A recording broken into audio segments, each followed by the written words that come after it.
मी कायम हे म्हणतो की डायबिटीस हा जेनेटिक रिलेटेड नाही आहे. डायबिटीस हा किचनशी रिलेटेड. डायबिटीसचा खरा उगम आपल्या किचनमध्ये होतो. तुम्हाला म्हणजे आश्चर्य वाटेल, जगातल्या 50% जे डायबिटिक लोक आहेत त्यांना डायबिटिक बनवण्यात आलेलं आहे. तर 50% लोक डायबिटिकमधले असे आहेत ज्यांना कुठलाही डायबिटीस त्रास देत नाही आहे, कुठलंही नाही आहे, पण केवळ डॉक्टरांच्या समाधानासाठी, बायकोच्या ह्याच्यासाठी किंवा नवऱ्याने प्रेशर टाकलं, घरातलं आहे, काय नको कशाला रिस्क घेताय. लोक म्हणतात आम्ही भात बंद केला. नाश्त्यामध्ये काय खातो रे बा? पोहे खातो. पोहे कशापासून बनले? अरे वा, भातापासून बनले. साबुदाणा खातो, ते तोचाच भाऊ आला. रवा कशाचा आला? त्याचाच आला. म्हणजे माझं म्हणणं आहे की ग्रेन खायला काही प्रॉब्लेम नाही आहे, पण जर का तुम्ही एक ग्रेन खाल्लं तर तुम्हाला हे समजणं गरजेचं आहे त्याचं पचन व्हायला 14 ते 16 तास घेते बॉडी. किंवा एवढं सगळं सांगण्यापेक्षा, पेशंटवर 1 तास बोलण्यापेक्षा मला गोळी प्रिस्क्राईब करणं सोपं आहे. आता गोळी काय करते?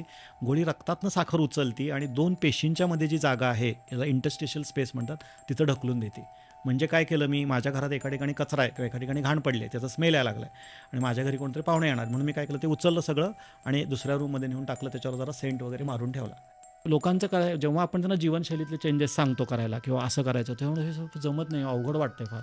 मी त्यांना म्हणतो ठीक आहे, तुम्ही नका करू, त्यापेक्षा मग काय, तुम्हाला जर का हे सोपं वाटत असेल, उद्या जाऊन बायपास करायला लागली तर काही जास्त करावं लागत नाही. आम्ही तुम्हाला इथून असं कट करू, इथून ते हार्ट वगैरे बाहेर काढू, त्यातनं आर्टरी वगैरे हे करू. एक 50% रिस्क असते जीव जाण्याची, फार काही नाही याच्यात, ती कन्सेंट वगैरे घेऊ. ही गोष्ट तुम्हाला सोपी वाटते?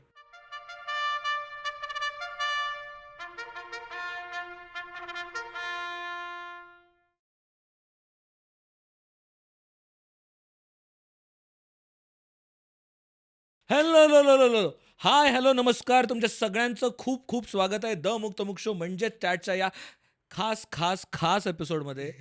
कारण जे भारतामध्ये, ज्याला भारताचं काय म्हणतात त्याला, ज्याला जगाचं डायबिटीज कॅपिटल म्हणतात, अशा भारतात बसलो आपण आणि अत्यंत गोड लोकांच्या पुण्यात बसलो आपण. तर आज आपण बोलणार आहोत डायबिटीजबद्दल. Sorry for the bad joke, but या अतिशय गोड विषयावर गोड गप्पा मारायला आज आपण आलेलो आहोत. आणि कान टोचायला. येस, आपल्यासोबत आहेत डॉक्टर भाग्येश कुलकर्णी. ते डायबिटिक रिव्हर्सल स्पेशलिस्ट आहेत आणि वेलनेस कोच सुद्धा आहेत. त्यांनी असंख्य लोकांचे डायबिटीज रिव्हर्सल केलेत आणि डायबिटीजवर त्यांचा भयानक अभ्यास आहे आणि ते आज आपल्याला मदत करणार आहेत. हा विषय काय आहे हे समजावून सांगणार. तर please welcome sir. Yes yes, thank you thank you. आणि त्यात मला माझ्यासाठी खूप आनंदाची गोष्ट आहे, ते सांगलीच आहेत, साखरपट्ट्यातले, त्यामुळे हो ना. साखरपट्ट्यातला माणूसच डायबिटीज रिव्हर्सल करू हो, तेच ते. साखरेचं खाणार त्याला डायबिटीज देणार. ठीक आहे, आता जोक्स साईड. पण मुळात आता डायबिटीस हा इतका एवढा मोठा विषय आहे, त्याच्या मुळात आपण मुळातकडे जाऊया आपण, की काय म्हणजे हा डायबिटीस हा लाईफस्टाईल डिसऑर्डर आहे म्हणतात, लाईफस्टाईलमुळे झालं आहे, तर नक्की काय आहे? म्हणजे डायबिटीस कशामुळे होतो, म्हणजे टाईप 1 टाईप 2 दोन्हीबद्दल. हो, म्हणजे आपण ह्याच्यामध्ये तर जाऊच, त्याचं विभाजनमध्ये की टाईप, पण त्याच्या अगोदर आपण आत्ता थोडं उपासाने सुरुवात केली. पण तसं बघायला गेलं तर ही म्हणजे काही फार मोठी गर्वाची गोष्ट नाही आहे की आपण डायबिटीसची कॅपिटल म्हणून हे संबोधतोय किंवा पॉप्युलेशनच्या बाबतीत पण आपण हे करतोय. 50-60 वर्ष काही फार पण नाही. आपण म्हणजे एक 2-3 शतकं जर का मागं गेलो, अगदी आपल्या आजी आजोबांना आपण विचारलं किंवा हे केलं, तर तुमच्या वेळेला किती लोकांना डायबिटीस होता, तर ते त्यांना आठवायला लागायचं किंवा ते म्हणायचे की बाबा आमच्या पूर्ण गावामध्ये किंवा पूर्ण ह्याच्यामध्ये एखाद्या व्यक्तीला डायबिटीस व्हायचा. बरोबर. पण आज अशी परिस्थिती आहे, एखाद्या घरामध्ये जर का चुकून कोण म्हणलं आपल्याला की नाही नाही, आज आमच्या घरात कुणालाच डायबिटीस नाही आहे, BP नाही आहे, तर आपण वेड्यात काढू त्याला किंवा आपण विश्वास नाही ठेवणार. हो. तर गेल्या या 20 ते 30 शतकात जी परिस्थिती बदलली ती खरंच भयावह आहे. आणि आपल्याला त्याच्यावर जर का आपण म्हणजे विकसित भारत, विकास सगळं हे करतोय, आपल्याला बाह्य कुठल्या शत्रूची किंवा ह्याची गरज नाही भासणार. इंटरनली आपली लोकसंख्या वाढते, यंग जनरेशन आहे, पण ते यंग जनरेशन जर आतून पोखरलेलं असेल तर मला नाही वाटत आपण प्रगतिशील भारतकडं चाललेलो आहे, आपण विकसनशीलकडं भारत घेऊन चाललेलो आहे. त्यामुळं हा विषय आपल्याला खूप गंभीरतेनं घेणं गरजेचं आहे आणि त्याच्यावर आपल्याला काम करणं गरजेचं आहे. आणि मला असं वाटते की डायबिटीसमध्येच त्याचं तसं बघायला गेलं तर त्याचं वर्णन हे केलेलं आहे, ज्याला आपण मधुमेह म्हणतो. आणि सगळ्यात मोठा गैरसमज जो डायबिटीसबद्दल, डायबिटीस हा साखरेचा आजार आहे. तर पहिलं हे लोकांना कळणं गरजेचं आहे की साखरेमुळं डायबिटीस झालेला नाही आहे किंवा शुगर किंवा ग्लुकोज हे डायबिटीसचं कारण नाही आहे. डायबिटीस झाल्यामुळं तुमची शुगर वाढते. डायबिटीसच्या बऱ्याच लक्षणांपैकी एक लक्षण आहे फक्त तुमची साखर वाढ. सो साखर वाढल्यामुळं तुम्हाला डायबिटीस नाही झाला, त्या साखरेचं योग्य पद्धतीनं पचन होत नाही आहे. ओके. हा सगळ्यात महत्त्वाचा ह्याच्यामध्ये राहतो. आणि जे टाईप 2 डायबिटीस, जो कॉमनली आढळतो असं म्हणतात. 100% 90 to 95% लोकांना टाईप 2 डायबिटीस असतं. तर ह्याच्यामध्ये ते जे काही अन्न खातात, आपण कुठलंही अन्न खाल्लं तर सगळ्यात पहिलं आपल्याला लक्षात घेणं गरजेचं आहे की मी सकाळ, दुपार, संध्याकाळ कारल्याची भाजी आणि भाकरी खाल्ली समजा, तर आपल्याला वाटते त्यात मी गोड नाही खाल्लेलं, तर त्याचंसुद्धा शरीरात एनर्जी म्हणजे जसं कुठल्याही गाडीला इंधन लागतं, पेट्रोल म्हणतो आपण, तर तसं माझ्या प्रत्येक सेलला आता मी बोलतोय हे करतोय तर मला एनर्जी पाहिजे. So every cell of your body, तुमच्या प्रत्येक सेलला, प्रत्येक पेशीला शुगरची किंवा ग्लुकोजची गरज आहे. तुम्ही 2 दिवस काही खाल्लं जरी नाहीत तरी शरीर आपलं मसल जाळणार, आपल्या शरीरातलं फॅट जाळणार, त्याची परत साखर तयार होणार, ती साखर रक्तामध्ये येणार आणि रक्तातून ती पेशींपर्यंत पोहोचवली जाणार. टाईप 2 डायबिटीज ज्याला म्हणतात, तर ही जी प्रक्रिया आहे या प्रक्रियेमध्ये गडबड होती. रक्तापर्यंत साखर येते पण ती पेशींपर्यंत जाताना त्या पेशींच्या भोवती दरवाजे तयार होतात, ज्याला इन्शुलिनचा प्रतिरोध असं म्हटलं जातं. आणि हे डायबिटीसचं खरं कारण आहे. माझ्या शरीरातलं इन्शुलिन, माझ्या शरीरातली साखर योग्य ठिकाणी पोचवू शकत नाही, त्यामुळे ती रक्तामध्ये साठून राहते. इमर्जन्सीसाठी एक 20% 30% लिव्हर त्याला जेवढं पाहिजे तेवढं. जसं आपण कुठं बाहेर फिरायला गेलो तर आपल्याकडे गुगल पे किंवा पॉकेटमध्ये पैसे आपण किती 10,000 20,000 जास्तीत जास्त. पण जर का मला 1 लाख 2 लाख 3 लाख हे करायचं तर मला बँकेतनं विड्रॉ करायला लागतं. तर आपल्या ज्या पेशी आहेत ह्या बँकेसारखं काम करतात. आणि लिव्हर हे आपल्या जसं पाकिट असतं किंवा लेडीजमध्ये म्हटलं तर पर्स असते, तर तिथं 20 ते 30% स्टोअर केली जाते. त्याच्या अतिरिक्त पिष्टमय पदार्थ आले तर शरीर काय विचार करतो, पुढं लागलं तर सेव्हिंग अकाउंट, म्हणून ते पुढं पाठवणं गरजेचं असतं. त्यासाठी इन्शुलिन लागतं. हे इन्शुलिन पण व्यवस्थित काम करतं. इन्शुलिन त्या साखरेला एक्स्ट्रा, पण ते ऑलरेडी त्या पेशींमध्ये घाण जी साचून बसलेली असती, फॅट साठलेलं असतं, ॲसिड साठलेलं असतं, स्ट्रेसमुळं तिथं इन्फ्लमेशन तयार झालेलं असतं, त्यामुळे ही प्रक्रिया थांबते. ह्याला इन्शुलिन प्रतिरोध किंवा इन्शुलिन रेझिस्टन्स असं म्हटलं जातं. आणि हे इन्शुलिन रेझिस्टन्स हे डायबिटीस टाईप 2 डायबिटीसचं कारण आहे. टाईप 1 डायबिटीसच्या बाबतीत जेव्हा आपण बोलतो, टाईप 1 डायबिटीसमध्ये इन्शुलिनच तयार होत नाही, जो 5% ह्याच्यामध्ये असतो. बऱ्याच बऱ्याच लहान मुलांच्यामध्ये म्हणतो आपण, तो पर्टिक्युलर जो टाईप 1 म्हणतात, हा 5% लोकांच्यात असतो. आणि आता अजून एक नवीन प्रकार ह्याच्यात आलेला आहे, लाडा म्हणतात त्याला, लेट ऑनसेट, म्हणजे वयाच्या यंग एजमध्ये 30-35मध्ये हा दिसतो. आणि त्यांना काही इन्फेक्शनमुळं किंवा काही अँटीबायोटिकचा हे झाल्यामुळं किंवा मध्ये आपण कोरोना ते स्टिरॉईडचा जर का वापर करण्यात आला, पेन किलर खूप जास्त घेण्यात आले, तर ते बीटा सेलला डॅमेज करतात आणि अचानक त्यांच्या ॲब्रप्टली मध्येच इन्शुलिन तयार करायची प्रक्रिया थांबते. हे साधारण 2 ते 3 डायबिटिक पेशंट्समध्ये दिसून येतं. आणि अजून एक जो आता कालच ह्याच्यामध्ये WHO आणि ह्याचं आलं होतं की गेस्टेशनल डायबिटीसचं प्रमाण खूप वाढतं आहे, म्हणजे प्रेग्नन्सीच्या दरम्यान. कारण ऑलरेडी फिमेलचं आजकाल लेडीजचं लग्न उशिरा होणं, त्याच्यामध्ये PCOD सारखे प्रॉब्लेम, स्ट्रेसफुल लाईफ, ह्याच्यामध्ये मग एकदा लग्न झाल्यानंतर ऑलरेडी लेट आहे तर लवकर मूल पाहिजे, त्यात शरीर बोजड झालेलं आहे, मग त्याच्यात मग प्रेग्नन्सी तर राहते पण शरीरामधलं मेटाबॉलिझम डबल झाल्यामुळे आणि त्यात माझ्या शरीरात फॅट जास्त असल्यामुळे या लोकांच्यामध्ये शुगर एकदम ॲब्रप्टली वाढतात, त्याला गेस्टेशनल डायबिटीस म्हणतात. हे चारही प्रकार जे आहेत ते चारही प्रकार वरती काम होणं गरजेचं आहे, त्याचं क्लासिफिकेशन होणं गरजेचं आहे आणि लोकांना अवेअरनेस करणं गरजेचं आहे. लोकांना फक्त शुगर कमी करा असं सांगून मला नाही वाटत की आपण फार मोठं काही हे करतोय. We are just scratching the surface, आपण फक्त वरवरचं काम करतोय असं मला वाटतंय. बरोबर. आता आपण डायबिटीसचे वेगवेगळ्या ह्याच्याबद्दल बोललो, हो. तर प्रायमरी कारण काय असू शकतील डायबिटीस होण्याची? म्हणजे आपण लाईफस्टाईलला कायम दोष देतो, तर लाईफस्टाईलमुळे होतं, जेनेटिक्स असू शकतात कदाचित, अशी प्रायमरी कारण काय असतील डायबिटिक साठी? मी एवढंच सांगेन की डायबिटीस हा जेनेटिक नाही आहे. डायबिटीस इज नॉट जेनेटिक, म्हणजे हा बोल्ड क्लेम असू शकतो, म्हणजे सगळी कुठली आमची मेडिकल टेक्स्टबुकमध्ये पण हे सांगितलेलं आहे. माझं म्हणणं आहे की प्रत्येकाच्या शरीरामध्ये वेगवेगळे जीन्स त्याच्या आईवडिलांकडनं येतात. मग ते माझ्यामध्ये मे बी कॅन्सरचं असेल, ह्यांच्यामध्ये डायबिटीसचं असेल, तुमच्यामध्ये बीपीचं असेल, पण ते जीन प्रकट होण्यासाठी त्याला एन्व्हायरमेंट लागतं. जसं एखादं नुसतं माझ्याकडे बी असून उपयोग नाही आहे, ते बी जेव्हा मी टाकतो तर मी जमिनीवर टाकलं म्हणजे सगळ्याच बिया येत नाहीत, त्याला ते पूरक वातावरण तिथं तयार व्हायला लागतं. किंवा सोपं एक्झाम्पल द्यायचं झालं, माझ्याकडे बंदूक आहे आणि मला एखाद्यावर गोळी चालवायची, तर मला काय करायला लागेल, मला पहिले ट्रिगर दाबायला लागेल ना. मी ट्रिगर नाही दाबलं तर गोळी नाही सुटणार. सो जरी माझ्या शरीरात मी डायबिटीसचं, ब्लड प्रेशर, कॅन्सर किंवा कुठलंही जीन कॅरी करत असेल, तर ते प्रकट करण्यासाठी लाईफस्टाईल हे माझं एन्व्हायरमेंट ठरतं. जर का माझी लाईफस्टाईल चुकीची असेल, मी त्याला ते पोषक वातावरण दिलं तर ते जीन लवकर प्रकट होतं. जर का मी ते नाही होऊ दिलं तर ते नाही प्रकट होणार, ते सुप्तावस्थेतच राहतं. त्यामुळं मी कायम हे म्हणतो की डायबिटीस हा जेनेटिक रिलेटेड नाही आहे. डायबिटीस हा किचनशी रिलेटेड, डायबिटीसचा खरा उगम आपल्या किचनमध्ये होतो. का फॅमिलीजमध्ये? तरी पण मग प्रश्न येतो, मग का दिसतो फॅमिलीमध्ये? कारण आपल्या आईवडिलांच्या खाण्यापिण्याच्या सवयी, ती मुलगा किंवा ती मुलगी जरी लग्न करून गेली लग्न करून गेली तरी आता आता ठीक आहे, आता बाहेरनं जास्त मागून घेतात त्यामुळे आता मुलगा मुलगी हा भेदभाव राहिलेला नाही आहे. पण जे काही खाण्यापिण्याचे संस्कार झालेले असतात ते आपण आपल्या आईवडिलांकडनं घेतलेले असतात, त्यामुळे तेच संस्कार पुढं कॅरी फॉरवर्ड होतात. त्यामुळे डायबिटीसचा जन्म किचनमध्ये होतो, तो मुलांपर्यंत ट्रान्सफर होतो आणि तो त्यांच्या मुलांपर्यंत पोहोचवला जातो. आणि याचे सगळ्यात वाईट अवस्था आता काय दिसायला लागली आहे की माझ्या आईवडिलांना जर का 50-60मध्ये आणि त्यांचीच लाईफस्टाईल मी फॉलो केली तर मला 50-60 वर्ष होत नाही, मला 10 वर्ष अलीकडे दिसतो. सो माझ्या मागच्या पिढीला 50, मला 40शीत दिसणार आणि माझी मुलांनी जर का केलं तर 30शीत. आणि त्यामुळे आजकाल 30-25मध्ये या गोष्टी दिसायला सुरुवात झालेली आहे ह्याच्यातले. सो 100% हा होतोय. तर जेनेटिक तर पहिली गोष्ट मी म्हणणार नाही. 100% डायबिटीस, पर्टिक्युलर टाईप 2 डायबिटीस जो 95% लोकांच्यात आहे, हा जीवनशैलीशी निगडीतच असतो. त्याला पोषक वातावरण आपण देतो. सो पहिल्यांदा आपण आपल्या पूर्वजांना किंवा आपल्या आईवडिलांना ब्लेम करणं, कारण तो कसं आहे म्हणजे इट्स एस्केप वे आहे तो. हां, म्हणजे कसं आहे, बऱ्याच जणांचं काय म्हणतं की हा माझ्या आईवडिलांचं मला होणारच आहे, तर मग मला होणारच आहे तर जोपर्यंत माझी लाईफ आहे तोपर्यंत मी एन्जॉय करू. हा चुकीचा ॲटिट्यूड आहे. मला कधी ना कधीतरी होणारच आहे ह्याच्यातलं. मग झाल्यानंतर मग परत आपण म्हणतो नाही मला होणार होतं, मला माहीतच होतं. रादर काही लोक वेट करत बसतात की म्हणजे मी आता खूप लोकांना असं बघितलं आहे की ते वाट बघत असतात की मला कधी डायबिटीस होते. म्हणजे खूप कॉन्शियस, म्हणजे वयाच्या 35शीपासूनच चेकअप दर 6 महिन्यांनी. पहिला रिपोर्ट काढतात, दुसरा, 3 रिपोर्ट नॉर्मल येतात, तरी रिपोर्ट नॉर्मल एक त्यांना वाईट वाटतं आणि मग 4थ्या-5व्या रिपोर्टमध्ये कोलेस्ट्रॉल वाढलेलं दिसतं. हा हुश, बरं झालं मला एकदा डायबिटीस झाला. खरंच म्हणजे फार अमेझिंग वाटतं. म्हणजे त्यांना ते एक हे असतं काय त्यांना असतं, अर्ज असती, कळत नाही.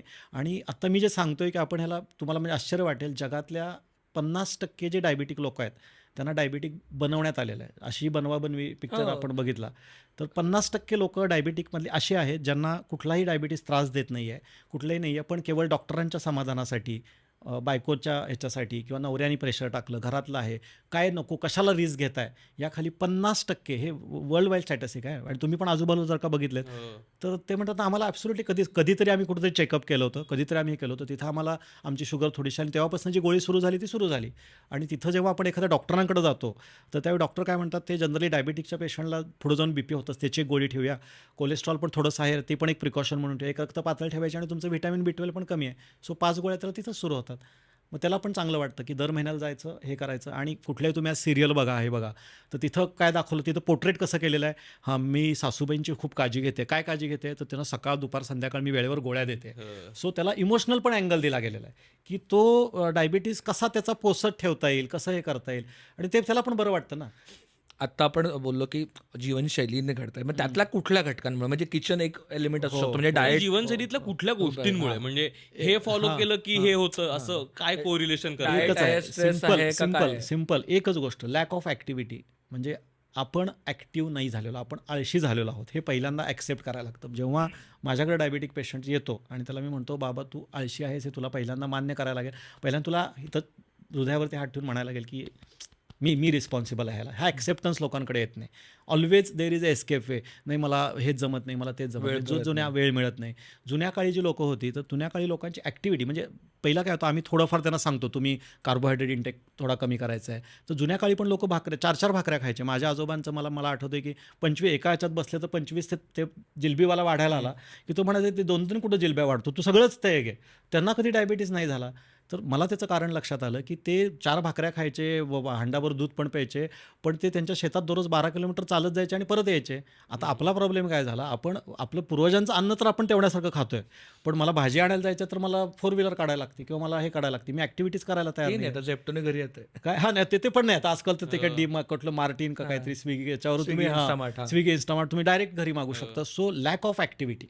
सिम्पल गोष्ट आहे, तुम्हाला जे पाय दिलेले आहेत परमेश्वराने, काहीतरी विचार करून दिलेले आहेत, तर ते माणूस कधी करायला लागतो, डायबिटीस झाल्यावर मग तो वॉक करायला लागतो. म्हणजे अमेझिंग आहे ना की माणसांना शिकवायला लागायला लागतं किंवा दररोज 45 मिनटं चाल. मी चालणार दररोज, ते पण डॉक्टरांनी सांगितलं म्हणून डॉक्टरांवर उपकार करतोय मी किंवा माझ्या फॅमिलीवर उपकार करतोय. मी 45 मिनटं चालणार, मी कॉलर ताट खाणार 45, आणि तो ॲक्टिव्ह खाणार किती, मी 4000 कॅलरीज दररोज खाणार. ते 45 काही काय होणार नाही ना बाबा तुझं. तर माझी जर का लाईफस्टाईल एका दिवसात मी तुम्हाला म्हणू शकत नाही ना उद्या जाऊन 12 किलोमीटर पळायला जावा.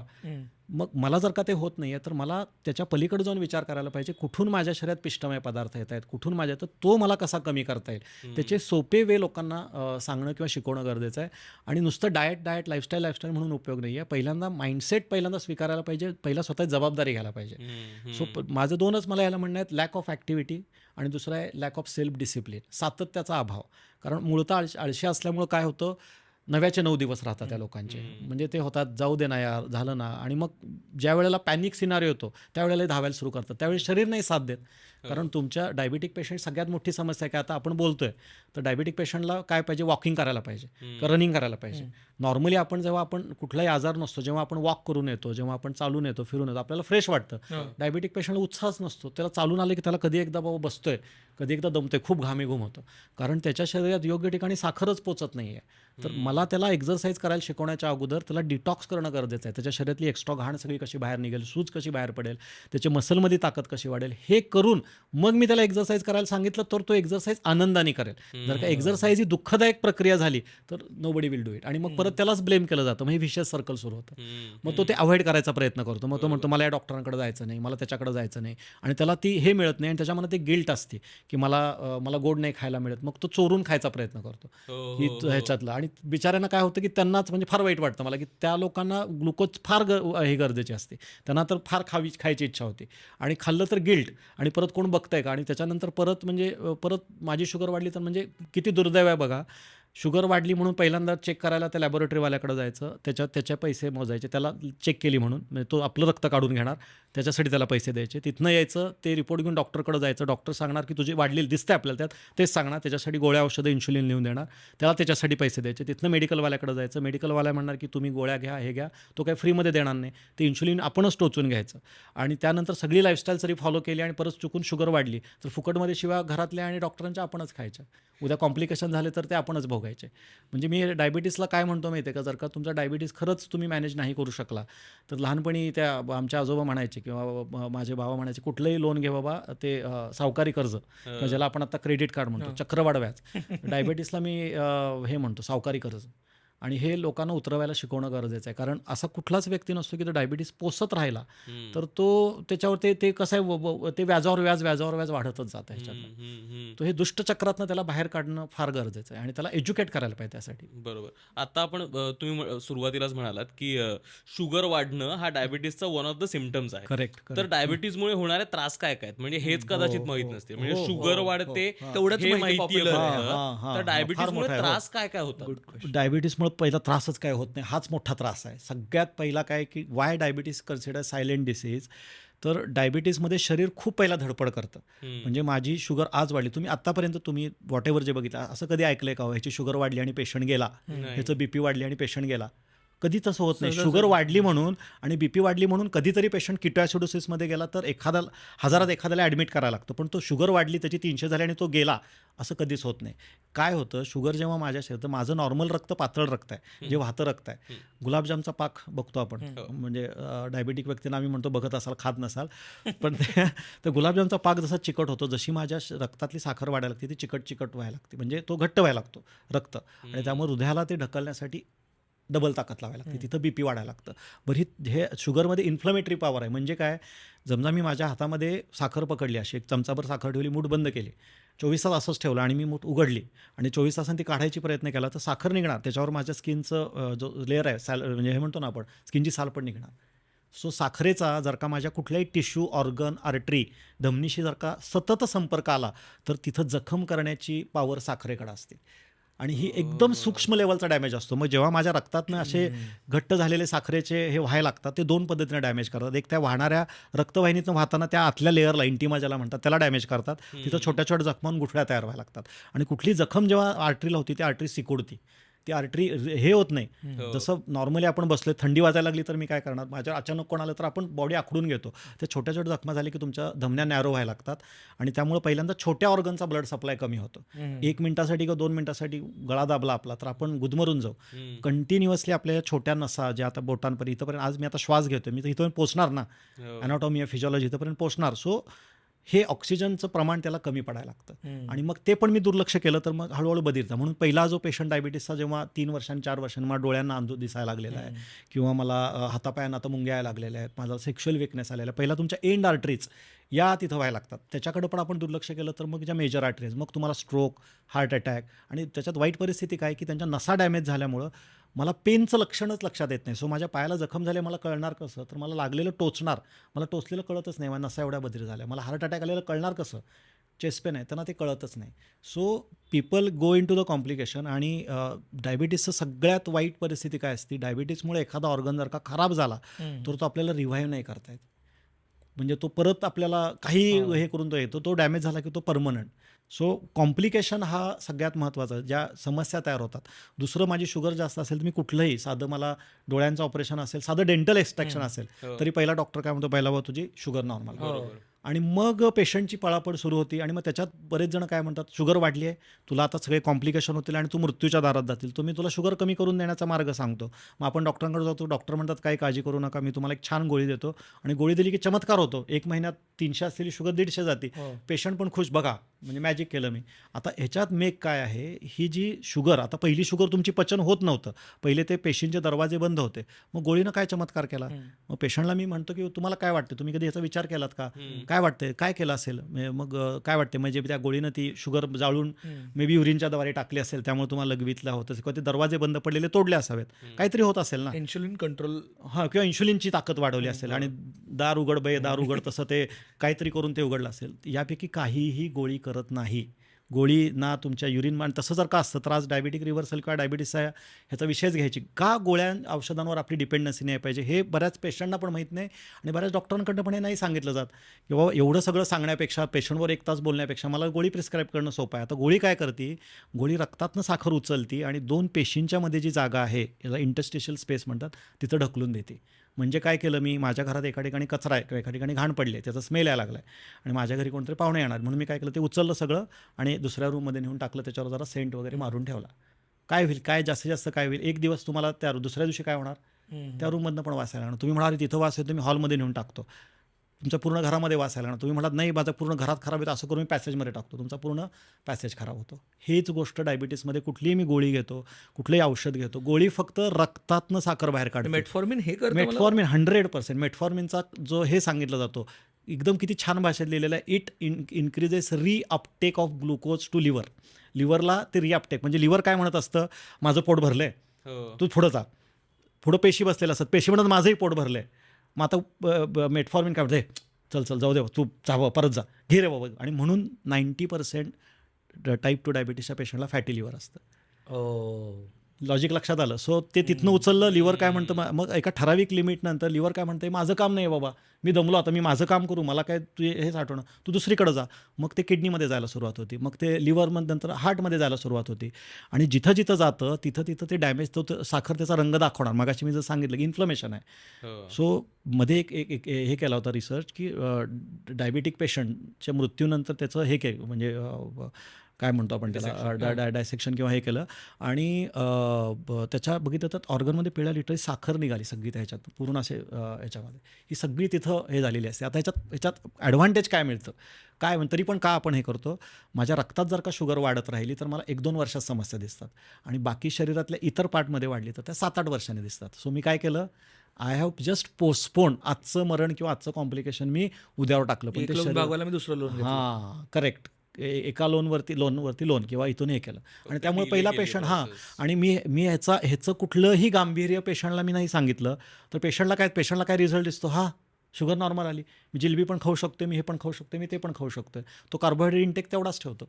रादर दॅन हे सगळं करण्यापेक्षा जर का आपण त्यांना हे शिकवलं की तुझ्या शरीरात जो अवरोध तयार झालेला आहे, तो अवरोध तुला दूर करण्याचं जर का मी त्याला साधन काय, हा अवरोध कशामुळे वाढतोय आणि तो अवरोध दूर कसा करायचा, हे जर का आपण त्याला शिकवलं तर तू आनंदाने हे खाऊ शकतोस, तुला गोळ्या औषधं पण त्याच्यासाठी घ्यावी लागणार नाहीत, आणि तू चांगल्या पद्धतीनं तुझं आयुष्य जगू शकतो. सो एव्हरीवन काही असं नाही की तुम्हाला कॉम्प्लिकेशन होण्याची आणि हे, म्हणून मी मगाशी पहिलं सेंटेन्स काय वापरलं, डायबिटीसमध्ये सगळ्यात मोठा प्रॉब्लेम आहे पहिले 3-4 वर्ष काही लक्षणं दिसत नाही. बाकीच्या ह्याच्यात कसं होतं, पहिलं लक्षण दिसतं, त्यामुळं माणूस, ते कोरोना झाला की धाप लागायला लागते, श्वास घ्यायला तो जातो आणि मग तिथं हे करतो.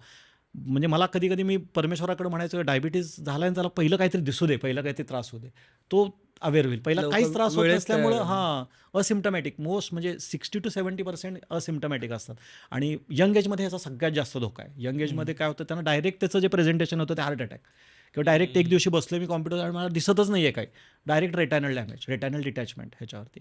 कारण शुगर कन्सिस्टंटली म्हणजे तो इमॅजिनच करत नाही ना की मला वयाच्या 28 वर्षी कशाला होईल, मला वयाच्या. कोरोनामध्ये कितीतरी मला जे असे लोक भेटले की त्यांना माहीतच नव्हतं की वर्षभर माझ्या शुगर 400 इव्हन आहे. माझ्या म्हणजे हां, माझ्या हां, वयाच्या मित्रांमध्ये बऱ्याच जणांना डायरेक्ट 400 आणि 500 शुगर हो, डिटेक्ट झाली हो, हो. चक्कर येऊन पडलं ते चक्करून कळलं की पडल्यावरती कळलं. बापरे हे झालं. मगाशी सर तुम्ही बोलता बोलता म्हणालात जे डाएट झालं, हं, आपलं हं, आता हं. आपण सेडेंटरी लाईफस्टाईल झालं.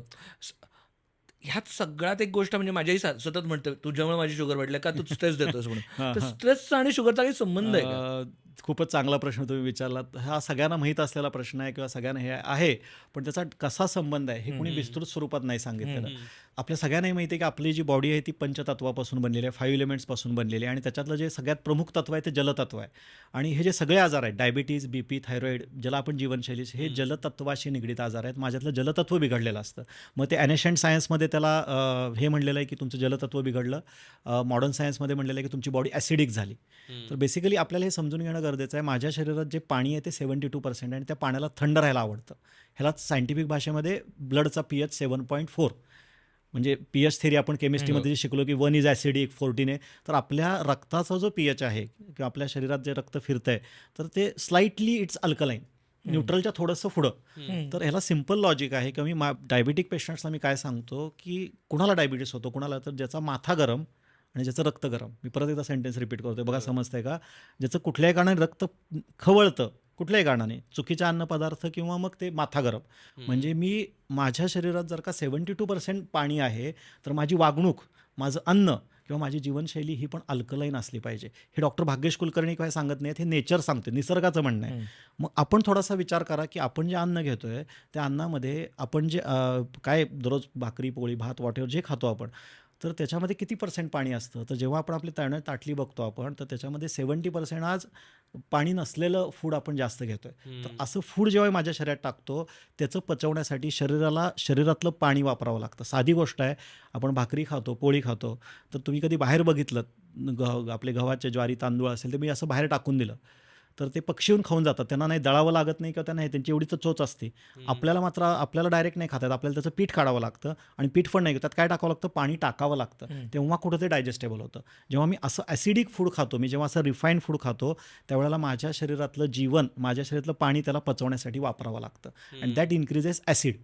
हे ॲसिड जेवढं वाढणार तेवढं तुमच्या शरीरातली शुगर वाढणार, कारण रक्त गरम तर शुगर जास्त. आणि सेम गोष्ट जलतत्व माझ्याकडं जो दिलाय, जलतत्व नाही कुठलंही, म्हणजे तुम्ही 5 एलिमेंट्समधलं कुठलंही तत्व जर का बघितलं, आज सूर्य असेल, पृथ्वी असेल, कुठलं आकाश असेल, ह्यांना फक्त देयत्वाची भावना आहे. ह्यांच्याकडं फक्त परोपकार आहे, निरपेक्षता आहे, नम्रता आहे, सर्वांच्यामध्ये मिळून मिसळून राहणं आहे. तर माझ्यातलं जलतत्व जर का बिघडलं ना, तर मला जर का डायबिटीसवर माझ्या नियंत्रण मिळवायचं असेल तर मला जलतत्वाची उपासना करता आली पाहिजे. मग जलतत्वाची उपासना म्हणजे काय, तर पाण्याचं जग ठेवला आणि त्याला हळद कुंकू व्हायला आणि नमस्कार केला, ह्याला नाही म्हणत. म्हणजे लोकांना काय वाटतं, आज उपासनेची कल्पना बदललेली आहे किंवा उपासना करायची हे लोकांना ॲक्सेप्टच होत नाही. उपासनेचा अर्थ काय, कुठलाही थोर व्यक्ती, कुठलाही मोठा व्यक्ती आपल्याकडे आला, आपण त्याचे पाय मुलांना पकडायला सांगतो की आपल्याला अपेक्षित काय असतं, त्यामध्ये जे चांगले गुण आहेत ते तुझ्यामध्ये हवं. तर जलतत्वाची उपासना म्हणजे जलतत्वामध्ये, सूर्यतत्वामध्ये, पृथ्वीतत्वामध्ये चांगले गुण आहेत ते तुमच्यामध्ये आले पाहिजेत. सगळ्यात मोठा गुण आहे त्याचं परोपकार. आणि परोपकार हा आपला स्थायी भाव आहे. कृतज्ञता, ग्रॅटिट्यूड, इतरांना आनंद देणं, इतरांना ॲप्रिशिएट करणं. आणि हे जे मी सांगतोय हे आपल्याला आपल्या पूर्वजांनी पण, जुन्या काळी कुठल्याही व्यक्तीला दुर्धर आजार व्हायचा, त्यावेळेला वैद्य त्याच्याकडे जायचे, त्याला गोळी औषध द्यायचे आणि जाताना एक सेंटेन्स सांगायचे की इनको ना दवा के साथ ना दुआओं की दुआ की जरूरत है. जरूरत है. और दुआ बाजार में नाही मिळती. तुळशी बागेत गेलो आणि 1 किलो दुआ द्या मला. ते पागल झाला का म्हणतील. दुआ ह्या कशा असतात, कमवाव्या लागतात. म्हणजे एखाद्याला खूप तहानलेल्या प्राण्याला तुम्ही पाणी दिलं, एखाद्या भुकेल्या व्यक्तीला अन्न दिलं, तर त्याला बोलायची गरज नाही, त्या डोळ्यांमधनं आपल्याला ते ब्लेसिंग दिसतात. एखाद्याला तुम्ही ज्ञान दान केलं, त्याला आयुष्यभर तो तुम्हाला दुआ देत राहणार. कुणाला आर्थिक विवंचना आहे त्याला दिलं, या ट्रू ब्लेसिंग्स तुम्हाला मिळतात. तिथं मग त्यांनी तो पण पुढं सोल्युशन सांगितलं आहे, तुम्ही दुआ मिळवा आणि त्याच्यासाठी तुम्ही दान, धर्म, उपास, तापास करा. आता आपल्याला काय वाटतं, थोतांड आहे ते, मग ते त्यावेळेला थोतांड वाटायचं. आज इंटरमिटंट फास्टिंग हे करा, त्याच्यावरती आता असं आहे. मग ते इंटरमिटंट फास्टिंगला जेव्हा नोबेल पारितोषिक मिळालं, त्यावेळेला आपल्या श्रीरामचरितमानसमध्ये सांगितलं होतं की लंघनम परम औषधम, मग त्याला मान्यता मिळाली. म्हणजे हे आपल्याला सांगितलं, आपल्याला त्यावेळी थोतांड वाटायचं, आपण जे ते कथा म्हणून घ्यायचो. पण त्याचा अर्थ आहे की तुम्ही दानधर्म करा, उपास तापास करा, जिथं जिथं शक्य आहे तुम्ही सत्यवचन करा, किंवा जिथं जिथं का असं सांगितलं. तर एखाद्याला मी साधं जाता आपल्याला काय वाटतं, दुसऱ्याला डोनेट करण्यासाठी मला पैसा पाहिजे, पण दुसऱ्याला ॲप्रिशिएट करण्यासाठी पैसे नाही लागत. तुमचा चष्म्याची फ्रेम सर खूप छान दिसते, दाढीचा कट खूप मस्त आहे तुमचा, तुम्हाला छान शोभून दिसतोय याच्याला, मग अजून थोड्या झालं अमिताभ बच्चनसारखे दिसाल तुम्ही. असं मी म्हटलं, वाईट वाटलं का तुम्हाला फार? काय राव, मला म्हातारा अमिताभ बच्चनचं म्हणल्यावर यू फील गुड. Yeah. आता तुम्ही आपलं सेशन झालं, हे झालं, तुम्ही जाऊन आरशात बघाल आणि म्हणाले खरंच दाढी, तुम्ही संध्याकाळ पण जेव्हा जेव्हा दाढी बघाला तेव्हा डॉक्टर भाग्येश कुलकर्णींची आठवण येणार तुम्हाला. किती वेळ लागला तुम्हाला हॅप्पी करण्यासाठी, आणि तुमच्यातली जी मला चांगली गोष्ट वाटली, तर दिवसभरात एका व्यक्तीला आपण असं हॅप्पी नाही करू शकत. सिम्पल थिंग, हेच तुम्ही करायचं आहे. दिवसभरात जे व्यक्ती भेटतात ते चांगले गुण त्याला ॲप्रिशिएट करत राहा. ह्याचं सायंटिफिक लॉजिक काय आहे, का असं करायचं, तर आपल्या शरीरामध्ये एन्डॉर्फिन्स तयार होतात, एन्डॉर्फिन्स. अच्छा. आणि डायबिटिक किंवा ब्लड प्रेशरच्या पेशंटमध्ये सिम्पॅथेटिक सिस्टीम म्हणजे कॉर्टिसॉल वेगाने वाढलेलं असतं, आणि हे कॉर्टिसॉल जोपर्यंत हायर साईडला आहे तोपर्यंत तुमच्या शुगर लेवल, कितीही चांगला डाएट फॉलो करा, मी सकाळ दुपार संध्याकाळ सॅलेड खातोय, मी व्हिगन हे करतोय, मी किटो करतोय, नथिंग रॉंग अबाउट, म्हणजे सगळे डाएट प्लॅन सगळे आहेत. पण जर का माझा माथा थंड नसेल, माझ्या मनात आतनं द्वेषभाव आहे, मी आतला एक बाहेरचा एक वेगळा व्यक्ती आहे, वर म्हणायचं हा किती छान बोलतोय, किती चांगलं आहे, आणि बाहेर गेल्यानंतर काय डोकं खात होता, मग आता कुठलं खरं? बाहेर गेल्यानंतर मी काय डोकं खातोय बोललेलं खरं का समोर बोललेलं आतलं खरं? तर बऱ्याच जणांचं काय असतं, सप्रेशन असतं, बऱ्याच जणांचं डिप्रेशन, आणि दोन पद्धतीचं असतं. म्हणजे लोकांना सप्रेशन हे निगेटिव्ह वाटतं. बऱ्याच ठिकाणच्या गोष्टींत लोकांच्याबद्दल आपण कृतज्ञता व्यक्त केलेली नसते. बऱ्याच लोकांच्या बाबतीत आपण थँक्यू आपण गृहीत धरलेलं असतं खूप साऱ्या लोकांना.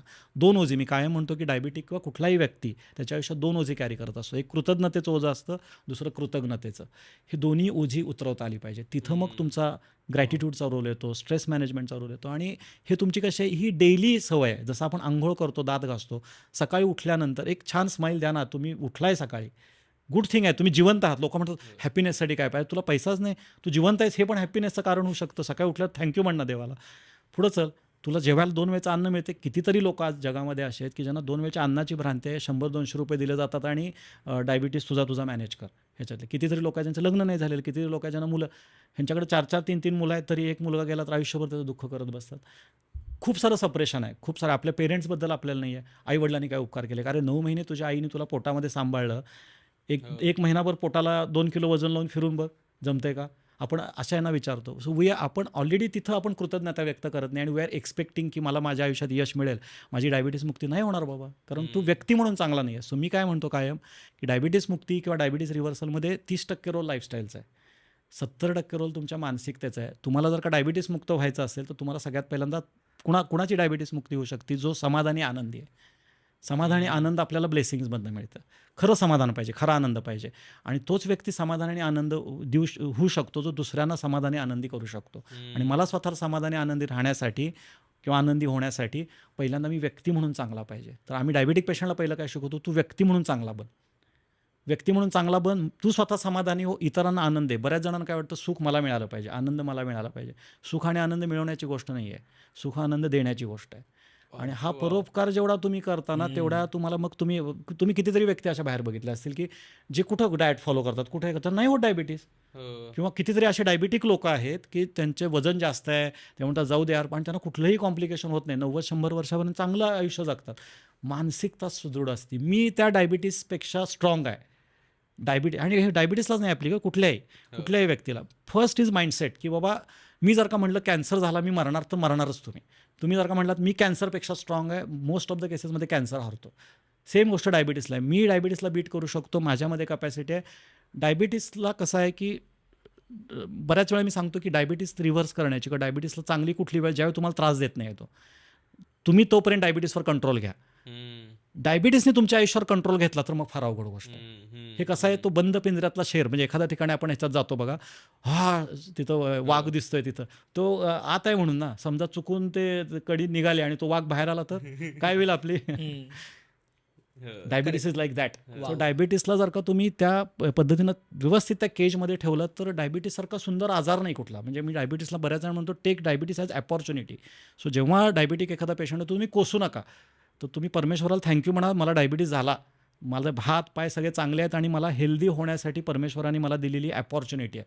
If you consider this thing, तुम्हाला हेल्दी फॉरएव्हरचा मार्ग मिळेल. डायबिटीस लोक मरत नाहीत म्हणलं लवकर, आणि बिईंग डॉक्टर आम्ही पण नाही मरू देत म्हणलं, जी जरी काय. सो प्रत्येकाचं डायबिटिक रिव्हर्सल झालंच पाहिजे.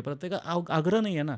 तुम्ही जर का तुमचा डायबिटीस चांगला नियंत्रणात ठेवला, तुमच्या गोळ्या औषधांचे डोस नाही वाढले, तर तुम्ही पण एम काय पाहिजे at the end of day काय, की मला ICUमध्ये नाही जावं लागलं पाहिजे, मला कुठलं कॉम्प्लिकेशन नको आहे आणि मला परावलंबित नको. का डायबिटीज बीपीला घाबरलं पाहिजे किंवा का आपण त्याचा डायबिटीस आणि बीपी म्हणजे एखादी समस्या होती, मला पाय गेला, माझे डोळे गेले, परावलंबित्व येतं आणि कुठल्या येतं हे यंग एजमध्ये येत नाही. 20 वर्ष 25 वर्षांचं जेव्हा आपण वयाच्या 50-60मध्ये जातो, ते खरं खरं बघायला गेलं तर आपलं रिटायरमेंटचं आयुष्य असतं, आपण आनंदाने हे करायला, त्यावेळेला आपण कोणावर तरी परावलंबितो. मग माणसाला मरण चालतं, माणूस म्हणतो, पण मला परावलंबितो नको. ज्या व्यक्तीनं 50 वर्ष 60 वर्ष स्वाभिमानाने आयुष्य जगलं आहे, त्याला आपल्यामुळं बाबा कुणाला ते डायलिसिसला घेऊन जायला लागतं, हे करायला लागतं, तर त्या फॅमिलीवरती पण बर्डन आहे. कुठलाच म्हणजे मला वैयक्तिक माझ्या मुलांचं करिअर स्पॉईल करण्याचा कुठलाच अधिकार नाही आहे. सो तुम्हाला ते पेशंटला ते मोटिवेट देणं गरजेचं आहे की का आत्ता का तू सिरियस व्हायचं, आत्ता का डायबिटिक रिव्हर्सल का डायबिटीस कंट्रोलचा तू का विचार करायचा, तर तुला तुझं जे करतोय ते तुझ्यामध्ये परावलंबित नको.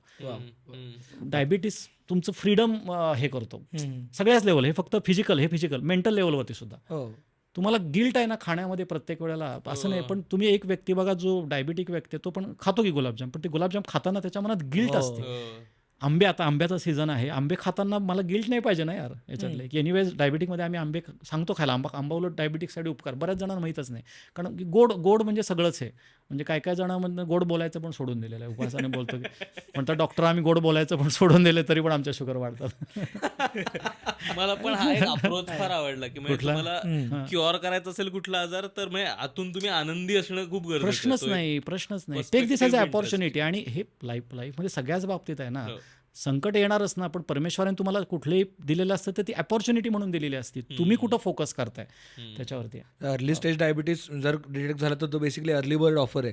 लवकर 100% हां कमी तुम्हाला लवकर झाला तर तुम्ही थँक गॉड म्हणा आणि म्हणा मला अपॉर्च्युनिटी मिळाली हेल्दी फॉर एव्हर होण्याची. So take this as a opportunity. आता आपण आंब्याबद्दल पण बोलतो, तर असं काही जेवणातल्या काही गोष्टी असतात का की ज्या म्हणजे खाण्यातल्या कुठल्या कुष्टी आहेत ज्या टाळल्या पाहिजेत साधारण? कुठलीही गोष्ट मी सिम्पल सांगतो की डायबिटीज जेव्हा कंट्रोल असतो, कुठलीही गोष्ट टाळायची गरज नाही आहे. कुठलीही गोष्ट तुमच्या शरीरामध्ये सिम्पल गोष्ट आहे की माझ्याकडे एखादी गोष्ट जर का अतिरिक्त आहे, तुमच्या घर आहे, त्या घरामध्ये ऑलरेडी तुमच्याकडं काय तुमचं कपाट भरलेलं आहे की 4 कुर्ते आहेत, हे आहेत, तर तुम्ही शॉपिंगला गेलात तर तुमच्या मनात पहिला विचार काय येतो, तुम्ही अजून एक कुर्ता घेता का?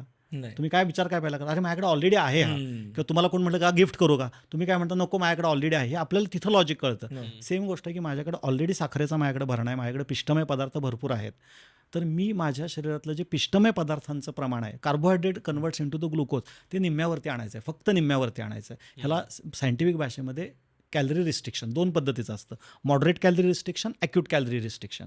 तर पहिल्यांदा आपण मॉडरेट कॅलरी रिस्ट्रिक्शनपासून, तर आम्ही काय म्हणतो, तुम्ही पहिला जेव्हा डायबिटिक रिव्हर्सलचा विचार करता तुम्ही बाकी काही करू नका. तुमची जी जेवणाची ताटली असते, जेवणाची ताटली समोर ठेवा.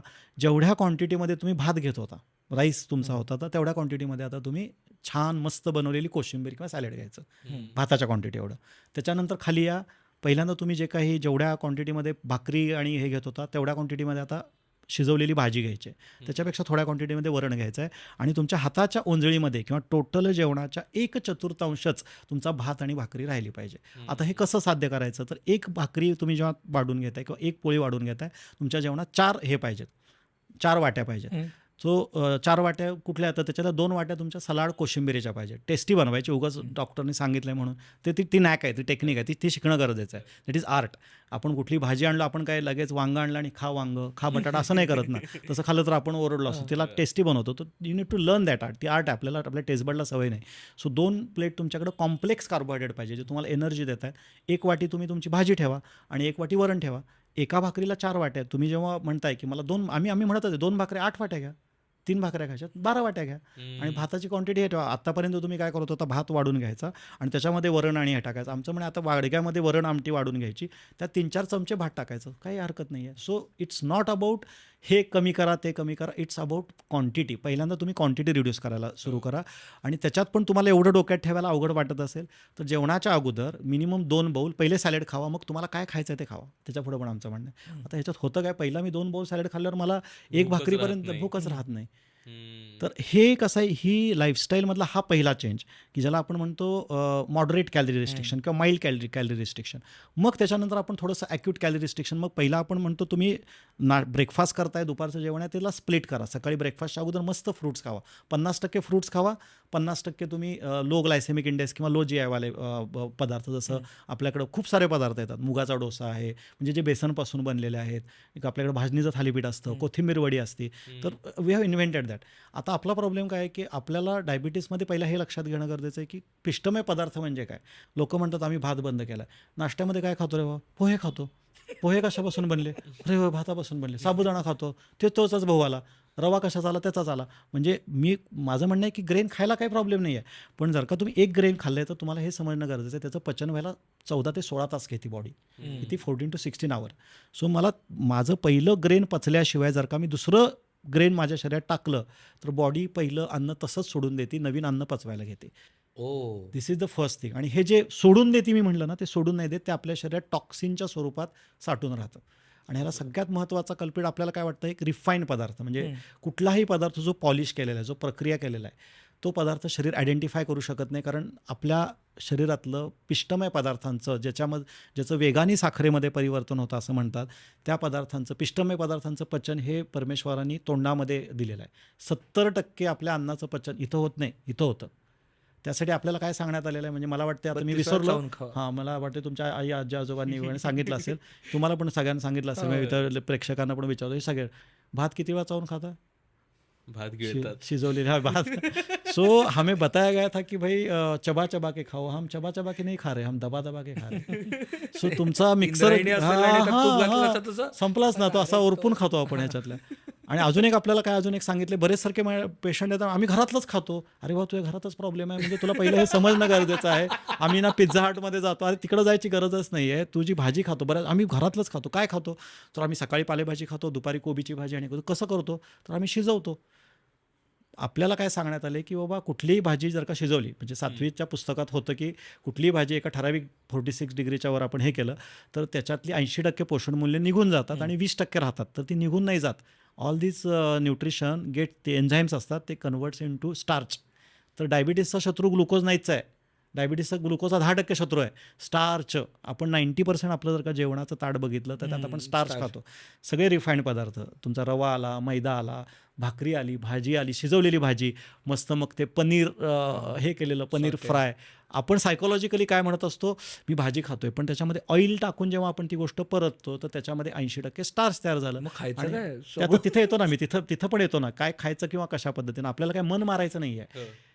ही जी क्वांटिटी आहे ते आपल्याला पहिल्यांदा समजून घेणं गरजेचं आहे की माझ्या शरीरातली जी साखर पचवण्याची यंत्रणा आहे त्याच्यावर ऑलरेडी लोड आहे. म्हणजे जसा एखादा व्यक्ती आजारी आहे, तर आजारी असेल तर आपण त्याला जास्त काम कर म्हणतो का विश्रांती घे म्हणतो? विश्रांती घे. मग माझ्या पॅनक्रियाजवर ऑलरेडी लोड आहे, माझ्या इन्शुलिन ऑलरेडी थांबलेलं आहे, माझं शरीर दमलेलं आहे, तर त्याच्यावर आपण लोड नाही टाकला पाहिजे. आपण त्याला हळूहळू रेस्ट दिली पाहिजे. आणि the best way for rest is to fast. आपल्या शरीराला 2 कामं असतात, खाल्लेल्या अन्नाचं पचन करणं आणि ते पचन जे आहे ते पचल्यानंतर जेव्हा जेव्हा शरीराला वेळ मिळतोय हिलिंग करणं. आज आपल्याकडे प्रॉब्लेम काय आहे, एक अन्न पचवाय दुसरं अन्न आलं, दुसरा तिसरं अन्न. शरीराला काम कंटिन्युअस काय पचवतच राहायचं, हिलिंगला वेळ मिळत नाही आहे. आणि या सगळ्या प्रोसेसमध्ये जे टॉक्सिन जमा होतात ते टॉक्सिन्स आपल्या शरीरात वेगवेगळ्या ठिकाणी साठायला सुरुवात होते. सो आणि मी म्हटलं मी उद्यापासून करतो 24 तास, तसं नाही होणार ना. ॲसिडिक बॉडी किंवा जी गरम रक्त आहे त्याच्यात फास्टिंग होत नाही, कारण acidic body craves acidic food. You need to make your body alkaline. मग ह्याला सोल्युशन काय येतं की तुम्ही एका दिवसात तर त्याला म्हणत आणि उद्यापासून 24 तास फास्टिंग कर, नाही होणार. उद्यापासून मी इंटरमिटंट फास्टिंग करतो, उद्यापासून मी 2 मील प्लॅन करू शकतो. मग बॉडी काय दाखवणार, जसं तुम्ही फास्टिंग ॲसिड सगळं बाहेर पडायला लागणार. मग पित्त वाढलं, चिडचिडेपणा वाढला, मग ते सहन करायची ताकद पाहिजे. मग लोक म्हणतात नाही दीक्षित डाएट खराब आहे. कुठलाच डाएट खराब नसतो, तुझं शरीर त्याला मॉडिफाय. जसं एखाद्या याला इन्स्ट्रुमेंट तुम्ही वाजवता, तबला, मी खूप चांगला तबला वाजवतो, मी आज तबला आणला आणि मी वाजवायला खराब आवाज यायला लागला, मी त्याला ट्यून नाही केलेलं ना. तुम्ही गिटार किती चांगली, I need to tune it first. So most of diabetic people काय करतात, कुठून तरी मोटिवेट होतात, हे झालं मी हे सुरू करतो आणि मग त्यांना त्याच्यात रिझल्ट नाही आहेत, हे नाही, हा डाएट खराब आहे, तो डाएट मी सगळं करून बघितलं काही नाही होतो. अरे तू तुझ्या बॉडीला ट्यून करणार, तू पहिला समजून घे की तर पहिले 2 महिने त्याच्या बॉडीला आपण अल्कलाईन करायचा प्रयत्न करतो. त्याच्या शरीरात पहिल्यांदा वरून घाण टाकायचं बंद करा. ही रूम आहे, समजा ही रूम घाण आहे आणि मला असं लक्षात आलं की बाबा याच्यात धूळ, ती खिडकी उघडी आहे, ही खिडकी उघडी आहे आणि now I have to clean it. तर मला सगळ्यात पहिलं काय करायला लागेल, आल्यानंतर ती खिडकी बंद, ह्या 2 खिडक्या बंद करायला लागतील, पंखा बंद करायला लागेल आणि then I have to clean it. मग ते खिडक्या ओपनच ठेवल्यात आणि मी झाडून परत दुसऱ्या रूममध्ये अरे परत घाण झाली, माझे सगळे एफर्ट वाया गेले. Most of diabetic people do this thing. ते एका बाजूला क्लिनिंग करत असतात पण दुसऱ्या बाजूला जे पहिलं लिकेज बंद करा. हां, first part is stop MRPs. म्हणजे ह्याला मी शॉर्ट फॉर्म दिलेला आहे. हो. आय विल शेअर विथ, म्हणजे लोकांना लक्षात राहतो की MRPs. म्हणजे तुमच्या डायबिटीसवरचा आणि आजारावरचा MRP वाढवायचा नसेल तर you should stop consuming MRPs. त्याला योग्य रिप्लेसमेंट पुढं सांगेन मी. MRP म्हणजे M stands for milk and meat, दूध. सगळ्यात जो जिव्हाळ्याचा प्रश्न. जोपर्यंत माझा डायबिटीस रिव्हर्सल होत नाही तोपर्यंत पॅकेटवालं मिल्क आणि कुठल्याही ह्याचं गाईचं म्हशीचं तुम्ही नाही घेतलं पाहिजे. मिल्क हा सगळ्यात मोठा डायबिटीसचा सगळ्यात मोठा शत्रू. मिल्क हे जरी अल्कलाईन असलं, त्याचं पदार्थ जरी आहे असले तरी बॉडीमध्ये गेल्यानंतर ते ॲसिडिक त्याचं नेचर आहे. मिल्कमधले जे केझिन नावाचं जे प्रोटीन येतं ते बीटा सेलला वेगाने डॅमेज करतं आणि आजकाल जे आपल्याला मिळतं तर त्याच्यामध्ये ते पॅकेटवालं मिल्क हे ओरिजिनल नाहीच आहे. ह्याच्यामध्ये त्याच्यात भरपूर साऱ्या गोष्टी ॲड केल्या. ते एक पांढरं पाणी आहे. त्यामुळे आम्ही पहिले 3 महिने पेशंटला सांगतो की तुम्ही मिल्क आणि ॲनिमल, कारण ॲनिमल प्रोडक्ट डायजेस्ट करण्यासाठी आपलं शरीर बनलेलं नाही आहे. सो कुठलाही ॲनिमल प्रोडक्ट माझ्या आईचं सोडून किंवा कुठलंही निसर्गाचं सोडून मी जर का कुठलाही दुधाचा सोर्स घेतो आहे तर ते पचवण्यासाठी शरीराला ॲसिड वाढवावं लागतं. सेम गोष्ट नॉनव्हेजच्या बाबतीत. मी त्याच्यामध्ये जात नाही की व्हेज खायचं प्रोटीन आहे, कारण तो मग मोठा विषय होईल. पण नॉनव्हेजला पचवायला सुद्धा म्हणजे त्याला सिंपल लॉजिक आहे, जेवढं प्राण्याचे पाय जास्त तेवढे प्रहर जास्त. सिंपल लॉजिक सांगितलेलं आहे. म्हणजे 4 पायाचा प्राणी एकाला तर 32 ते 40 तास लागणार, 2 पायाचा खाल्ला तर 18 ते 22 तास लागणार. आणि म्हणजे माणूस पण खायचा नाही आपण, थोडक्यात असं म्हणतो मी. डोकं खायतात लोक. सो कुठलंही नॉनव्हेज हे पचायला जड असतं. So once in a while किंवा मी खातोय तर ठीक आहे, पण तुम्ही जर का फ्रिक्वेंट असाल तर त्याची तुम्ही फ्रिक्वेन्सी कमी केली पाहिजे किंवा तुम्ही 1-3 महिन्यासाठी थांबवलं पाहिजे. R स्टँड्स फॉर MRPमधलं R stands for all types of refined. कुठलाही पदार्थ जो प्रोसेस आहे, कुठलाही पदार्थ जो फॅक्टरीमध्ये बनला आहे, काही ना काहीतरी त्याच्यावरती प्रोसेसिंग आहे, तर त्याच्यातलं सत्व, त्याच्यातले बायो एन्झाईम्स आपण काढून घेतलेले असतात. ते शरीर त्याला आयडेंटिफाय करू शकत नाही. That will increase your acidity. तर तुम्ही अवॉइड करणं पहिल्या टप्प्यात गरज आहे. नंतर आलं P स्टँड्स फॉर पॅक्ड. जी गोष्ट पॅकमध्ये ती पॅकच ठेवायची. ती पॅक गोष्ट उघडायचीच नाही. पॅक्ड आणि प्रिझर्व्ड ती गोष्ट आपल्यासाठी नाही आहे. मग ते किती म्हणजे उद्या डॉक्टर भाग्येश कुलकर्णींनी डॉक्टर बीकेज बिस्किट म्हणून जरी लॉन्च केलं, शुगर फ्री बिस्किट अशी काही कन्सेप्ट नसती. ब्रेड, ब्राऊन ब्रेड, कुठलाही बेक्ड पदार्थ मी जेव्हा बेक करतो तर त्यात ईस्ट आहे. East is another form of starch और ग्लुकोज. त्यामुळे तुम्ही बेक केला की त्याच्यामध्ये बॉडी आयडेंटिफायच करू शकत नाही. प्रॉब्लेम हा नाहीच आहे की तुम्ही ते शुगर फ्री खाल्लं का नाही, त्याच्यात पाणी किती आहे, बिस्किटामध्ये किती आहे. तुम्ही एवढा असा असेल तर सिंपल मी बऱ्याच वेळेला म्हणतो की बरेचसारखे शेतकरी असतात माझ्याकडे डायबिटीज ह्याला, त्यांना म्हणतो काय हो साहेब तुम्ही तुमच्याकडे टोमॅटो तुमचं हे असेल, टोमॅटोचं बी काढलं, समजा तुम्ही ते टोमॅटोचं लागवड करायचे तर मी तुम्हाला शिजवलेल्या टोमॅटोची बी लिहिली तर त्याच्यात नाही येतं का हो. ते काय म्हणते डॉक्टर असं तर होणार नाही, कुठल्याही शिजवलेलं बीतमधनं बीज येत नाही. कधी असं बघितलं बिस्किट पेरलं आणि बिस्किटाचं झाड आलं किंवा हे पेरलं, तर त्याच्यामध्ये स्वतःमध्ये जीव पाहिजे तर ते जीवन देणार. त्याच्या स्वतःमध्ये जर का जीवन नसेल तर ते तुमच्यातलं जीवन घेणार. सिंपल लॉजिक आहे. मी काय समजते बघा, बिस्किट तुम्ही मध्ये तो एक एक्सपेरिमेंट केला होता पिझ्झा आणि ॲपलचा. एका ठिकाणी पिझ्झा पुरून ठेवला होता आणि 15 दिवसांनी काढून बघितलं, ॲपल गायब, पिझ्झा आहे तसाच होता. मग लोकांना म्हणलं, लोक बघा म्हणजे काय म्हणायचं, पिझ्झा इज गुड. नाही म्हणलं, ते तो ॲपल गायब झाला म्हणजे कोणी ते ज्या जमिनीतले किडे मकोडे होते ना त्यांनी तो ॲपल खाऊन टाकला. म्हणजे त्यांनी पिझ्झाला हात पण नाही लावला, म्हणजे तोंड पण नाही लावलं. म्हणजे त्या किडे मकोड्यांना कळलं की आपल्यासाठी काय योग्य आहे. आपण मात्र माणसासारखे माणूस. निसर्गाने नाही चूक केलेली. निसर्ग बरोबर नियमाप्रमाणेच वागतो. त्यांना कोणी नॉलेज दिलं का त्यांनी काय डायबिटीस कधी बघितले, चिमणी, कावळा, कोल्हा, डॉक्टर जरा माझी शुगर वाढली हे झालं, कधी त्यांना आजारपण आलं तर लहान मुलंसुद्धा, बाकी लांब तर कशाला जायचं. काय सगळ्यात पहिला करतात तुम्ही जर का बारकाईनं बघितलं, कधी त्यांचं पोट बिघडलं सगळ्यात पहिलं ते लंघन करतात. ते सुद्धा प्राणी जाऊन गवत खातात ह्याच्यावरती. आपण कुत्रा असेल किंवा हे असेल, ते तब्येत बिघडली 2-2 दिवस तो जेवत नाही. ह्याच्यातल्या लहान मुलाला सुद्धा ते आईलाच वाटत असतं खा की रे खा, ते बाळ म्हणतं नको. आणि इनफॅक्ट आपल्याला सुद्धा आपण जेव्हा आजारी असतं आपली खाण्यावरची वासना कमी होते, आपण नको म्हणतो, मला हलकं फूड ठेवा. इव्हन कुठल्याही या पेशंटला आपण भेटायला जातो, तो बिस्किटाचा ट्रेंड आत्ता आला, पण जुना ट्रेंड काय घेऊन जायचा, फळं किंवा नारळ पाणी, हा आपल्याला माहीत आहे. मग तुम्ही आजारीच माणसाला कशाला, आजारी पडू नये ह्याच्यासाठी तुम्ही दररोज सकाळी जर का नाश्त्यामध्ये आम्ही म्हटलं की तुम्ही 50% फळं खावा, त्यात काही वावगं नाही आहे. तुम्ही जेवताना तुम्ही पहिलं जे एवढं मिठा एवढं सॅलड घ्यायचं तोंडी लावण्याचं किंवा ह्याच्यातलं, त्याच्याऐवजी आम्ही म्हटलं ते घ्या, ते पण टेस्टी लागू शकतं. आज आपल्या ह्याच्यामध्ये 36 पद्धतीच्या वेगवेगळ्या टेस्टी रेसिपी आहेत ज्या बनवायला 10 मिनटं लागतात. आम्ही बरेचसारखं म्हणतात ना वेळ मिळत नाही. मग आम्ही आमच्या इव्हेंटमध्ये रेसिडेन्शियल ह्याच्यामध्ये वगैरे आम्ही सॅलड कॉम्पिटिशन करतो, ते 4-4, 5-5 जणांचे, आणि म्हणतो मेल आणि फिमेल दोघंही म्हणजे हे असतात, आणि कॉम्पिटिशनवर 10 मिनटात उत्कृष्ट सॅलड बनवतात, उत्कृष्ट, स्वतः बघून अचंबित होतात. आपली मानसिकता झालेली आहे की मला हे करणं अवघड आहे, असं करणं आहे. आणि लोकांचं काय जेव्हा आपण त्यांना जीवनशैलीतले चेंजेस सांगतो करायला किंवा असं करायचं तेव्हा हे जमत नाही, अवघड वाटतंय फार. मी त्यांना म्हणतो ठीक आहे तुम्ही नका करू, त्यापेक्षा मग काय तुम्हाला जर का हे सोपं वाटत असेल, उद्या जाऊन बायपास करायला लागली तर काही जास्त करावं लागत नाही. आम्ही तुम्हाला इथून असं कट करू, इथून ते हार्ट वगैरे बाहेर काढू, त्यातनं आर्टरी वगैरे हे करू. एक 50% रिस्क असते जीव जाण्याची, फार काही नाही याच्यात, कन्सेंट वगैरे घेऊ.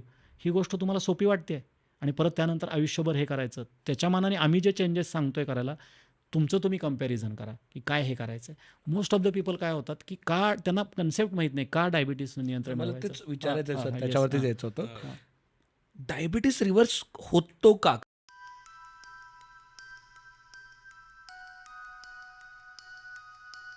बेसिकली डायबिटिक रिव्हर्सलची जी कन्सेप्ट आहे ती लोकांनी काय डोक्यात, त्याचा जो डायरेक्शनच चुकलेला आहे की डायबिटिक रिव्हर्सलचा अर्थ हा नाही आहे की माझी शुगर कंट्रोल येणं आणि गोळ्या औषधं बंद होणं. तुम्ही डायबिटीस डिटेक्ट झाल्यापासून 8.5 वर्षाच्या आत जर का तुम्ही हे सुरू केलं तर तुमचं 100% होणार, 100% होऊ शकतं 9 महिन्यात. Most of the people they get diabetic reversal easily, they are not able to sustain it because sustainability is a difficult thing. तुम्हाला 6 महिन्यात जरी तुमचा डायबिटीस कंट्रोलमध्ये आला असला, ह्या फार महत्त्वाचा पॉईंट नाही, तर हा बऱ्याच वेळा सांगितला जात नाही, त्यामुळे डायबिटिक रिव्हर्सल बदनाम होता असं मी म्हणेन. तुमच्या शरीरातनं डायबिटीस गेला आहे, तुमच्या डोक्यातून आणि तुमच्या सेल्युलर मेमरीतनं गेलेला नाही आहे,